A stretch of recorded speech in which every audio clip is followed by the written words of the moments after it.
ଜୟ ଜଗନ୍ନାଥ ସାଙ୍ଗମାନେ। ଆଜି ମୁଁ ବନେଇ ଦେଇଥିଲି ପାଲକ ପୁରୀ। ପାଲକ ଶାଗକୁ ଭଲ ଭାବରେ ଧୋଇ ଧାଇକି ନେଇ ଆସିଲି। ମିକ୍ସିଂ ଜାରରେ ପାଲକ ଶାଗକୁ ରଖିଥିଲି। ତା ସହିତ ରସୁଣ, ଅଦା ଆଉ ଲଙ୍କା ଦୁଇଟା କଞ୍ଚା ଲଙ୍କା ତାକୁ ଦେଇକି ଭଲ ଭାବରେ ଏକ ପେଷ୍ଟ ବନେଇଦେଲି। ଏପଟରେ ଅଟା ନେଇ ଆସିଲି। ଅଟାର ଉପରେ କିଛି ଲୁଣ, ତା ସହିତ ତେଲ ତାକୁ ଦେଇ ଭଲ ଭାବରେ ମିକ୍ସ କରିଦେଲି।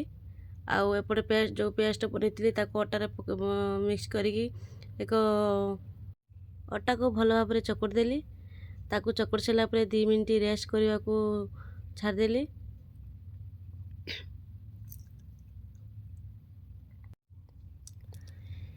ଆଉ 2-3 ମିନିଟ୍ ରେଷ୍ଟ ପରେ ଏପଟେ ଦେଖନ୍ତୁ ଗୋଲ ଗୋଲ ପୁରୀ ବନେଇଦେଲି। ଆଉ ତେଲରେ ଫୁଲକା ଫୁଲକା କରି ଛାଣିଦେଲି। ମୋ ରେସିପିଟା କେମିତି ଲାଗିଲା ଆପଣମାନେ ନିହାତି ଭାବରେ କମେଣ୍ଟରେ ମୋତେ ଜଣାଇବେ। ତା ସହିତ ଗରମ ଗରମ ଆଳୁ କଷା। ରହିଲି, ଜୟ ଜଗନ୍ନାଥ।